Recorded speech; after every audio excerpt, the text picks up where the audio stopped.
Matariki is the Māori name for the star cluster Pleiades, also known as the Seven Sisters.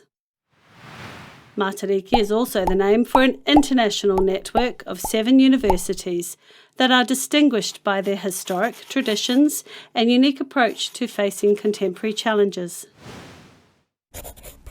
The Matariki Lecture Series offers a short program of lectures addressing current research themes or areas of common interest. This time, the lecture series is on race, racism, and decolonization, with a specific focus on decolonization.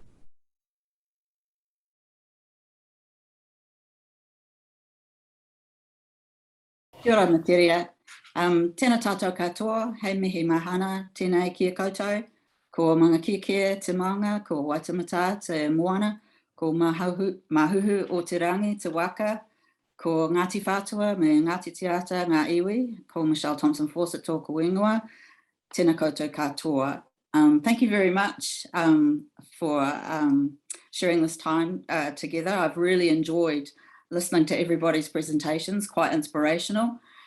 I think some of the work I'm doing is similar to where Joanna and Belle are heading, but on a completely different kind of scale, really, very small scale, I think. So I've been working with Indigenous communities, and in particular my colleague Janice Barry from Canada, on decolonising urban planning education, stimulated by and initiated by our Indigenous teaching partners. So this is work that our long-held relationships with Indigenous teaching partners brought to the forefront for us and asked us to work on. And these were partners that we were working on in the Otago, Canterbury region, and partners in Manitoba and Canada at the time, with a view to not only contributing to the work that they're doing in terms of Indigenous-led planning and development, but obviously decolonising our education programs in terms of those who are moving into the planning arena, into urban planning fields, whether it be for Indigenous communities or for local, regional or central government roles, and having a new kind of orientation to that work. So what this attempt at decolonising planning education was stimulated by was the need to better recognise the unique and distinct Indigenous planning practices and Indigenous sovereignties that already exist and have existed for hundreds of years, if not millennia in some cases. So bring that to the fore in our planning education. And through that, encouraging our planners to make space for Indigenous planning, whether or not they're working in Indigenous organisations or in central, local, regional government.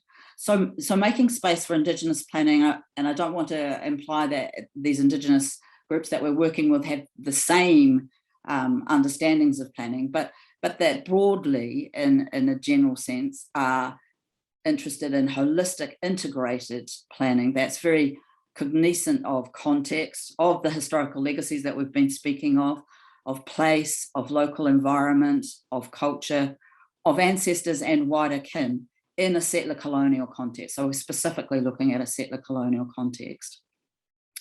And the way that Indigenous communities are able to and should be enabled to conduct their own planning activity and transform their own urban reality.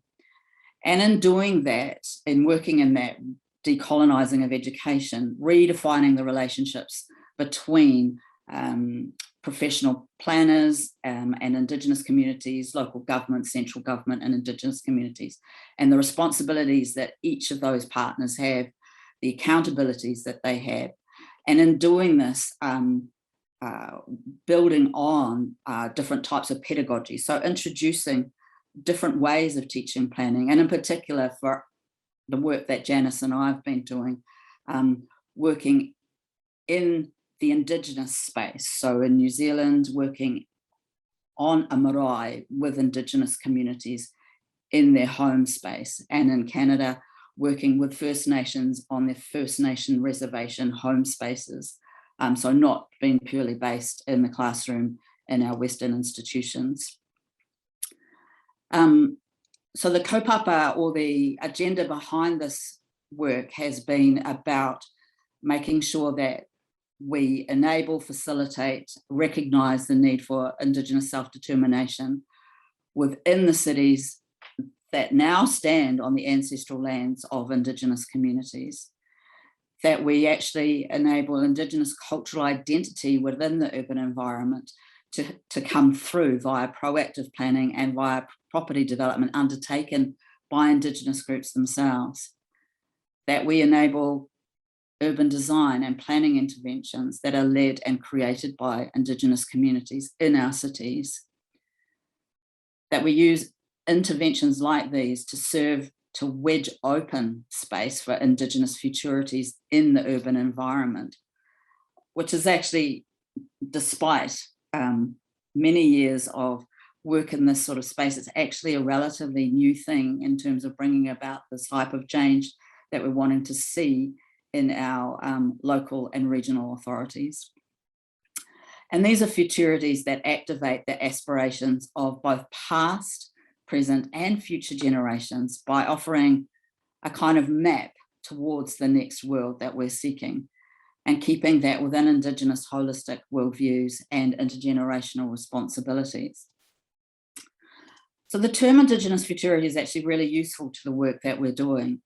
So what it signals in a planning education kind of context is that we're thinking far beyond and at a different scale to what planning is normally conceived of in the Western planning paradigm that is currently taught in our university planning institutions and programs. So futurity is about thinking really broadly and thinking about living out futures that were even planned by and conceived by our ancestors. So it operates across time in that respect. It operates across kin. It operates across space as well. So at a range of different scales, and also not been bound by the boundaries that have been set around our territorial areas in response to colonial activity. So thinking more broadly than territorial limits as they currently are conceived, to larger spaces, smaller spaces, and different spaces as well.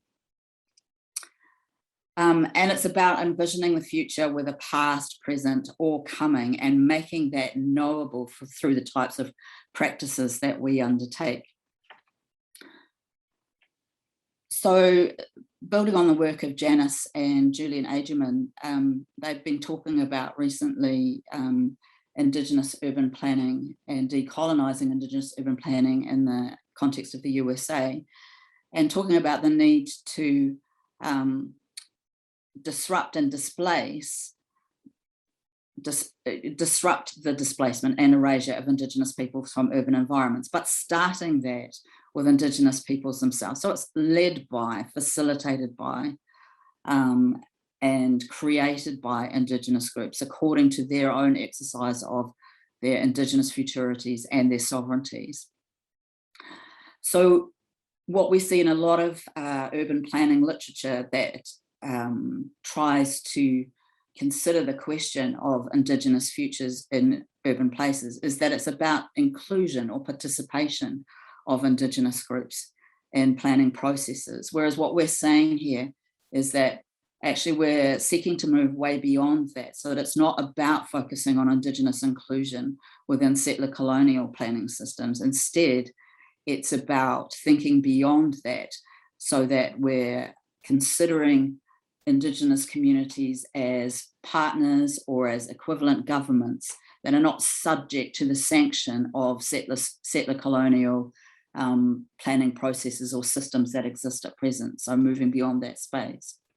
And of course, the importance of this is the need for actually making visible our Indigenous presence in cities that are built on our territories. So making visible our histories, our values, our traditional cultural knowledge, our contemporary knowledge, within the urban landscape, and using that as a mechanism, one mechanism to help reconcile past grievances, to be more inclusive in our urban spaces, and use our urban spaces as a place that portrays and celebrates our Indigenous identities, makes us see ourselves in these places, makes us feel we belong in these places, and our identities can be nurtured in settler Indigenous cities.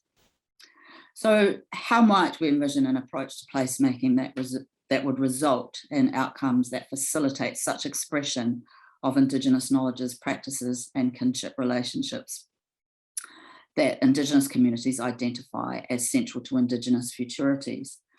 The key route in that we've been using in our research in this area has been in response to the settlement of Indigenous land claims.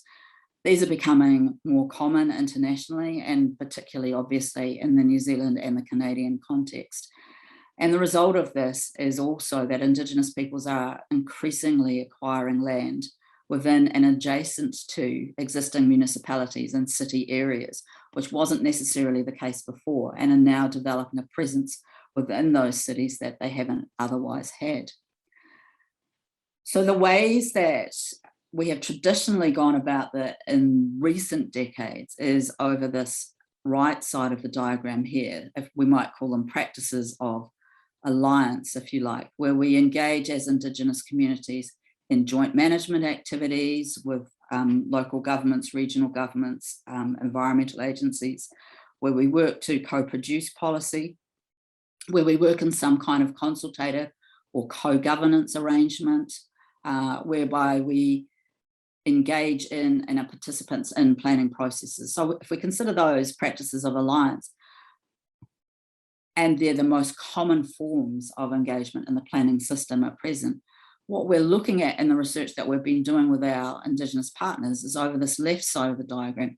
So practices of self-determination and sovereignty instead, where we're actually as Indigenous communities leading and being proactive in our own space in terms of the production of plans and envisioning futures in our urban areas, Indigenous design, Indigenous placemaking, and Indigenous property development. And so what we found in the research that we've done with our Manitoba First Nations colleagues and our colleagues at Ngāi Tahu, who we've been working with particularly through their property development arm, is that there's a holistic nature to the type of development and planning activity that is undertaken by Indigenous communities who are acting as planners and developers. That is very different from the type of activity that is undertaken either by the private sector or by local, regional and central government agencies. So it's a very different kind of urban contribution than is typical of private property developers. And it's distinguished by the things in this diagram. So obviously centered on notions of sovereignty. These aren't all the values, but these are some of the values that we've collated from the groups that we've been working with that have defined the types of projects that they've been involved in and how those projects looked, the processes of creating them, and the kind of outcomes they achieve on the ground. But essentially it's about recognizing interconnectedness and interrelationships between living and non-living entities. So integrating environmental systems, ecosystems, social, cultural, justice issues, well-being and health, economic, political issues, spiritual and metaphysical issues, as well as intergenerational things. So that interlinking across total systems in time and space at multiple scales, not just parts. And these are elements that are essential to the work of the Indigenous planners and Indigenous developers who are proactively undertaking their own work in the areas that we've been researching. And what we've found is that current planning processes have overwhelmingly, both in Canada in the examples we've been looking at and in New Zealand in the examples we've been looking at, treated proactive Indigenous planners and property developers as if they were any other stakeholder. So they haven't taken account of the really distinct particularities of Indigenous property developers and proactive Indigenous planners.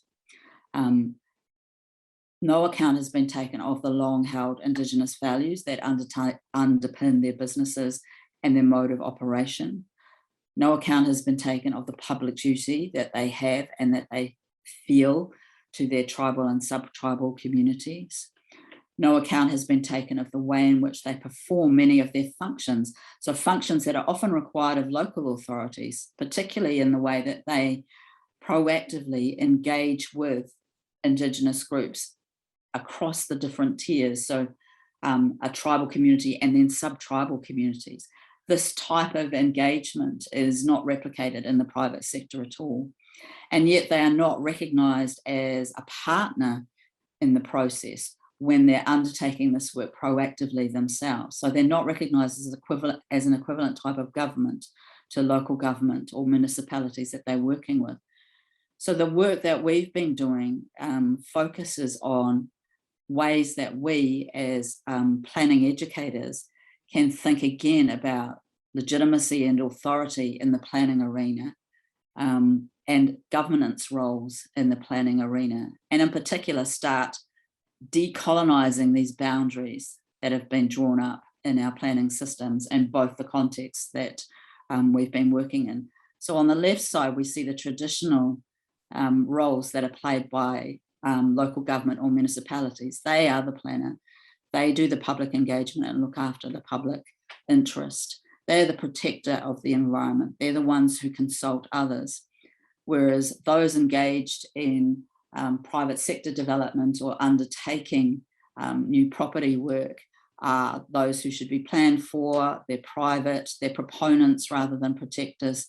They're the ones who get consulted, not the ones that consult.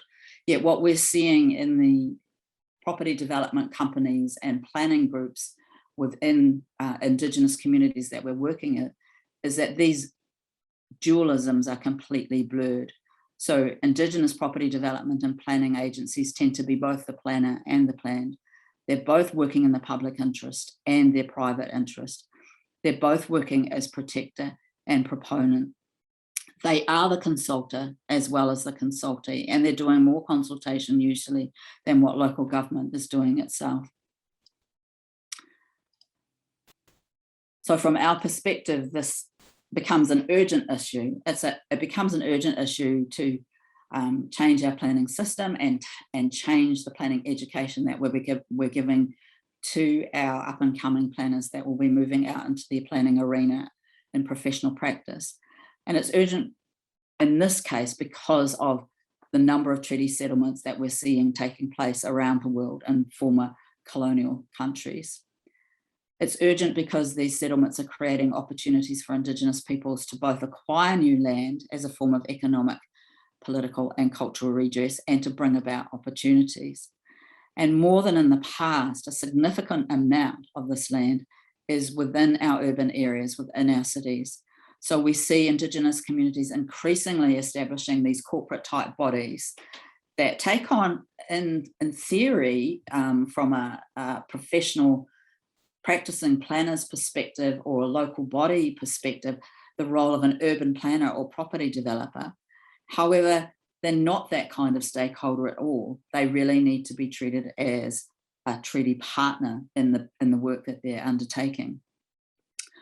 And the urgency arises out of the extent of Indigenous planning and property development that's now beginning to take place. It's relatively recent. Even the earliest work really of any significant scale is really only been on the arena for 20 years, and it's accelerating at a very rapid pace and increasing in extent, both in New Zealand and Canada. And despite that extent of change, at the same time, there's a lack of appropriate adjustment by those working in municipalities and local authorities in terms of rethinking treaty partnership and post-treaty settlement entities. So, kia ora, thank you very much. That's my presentation.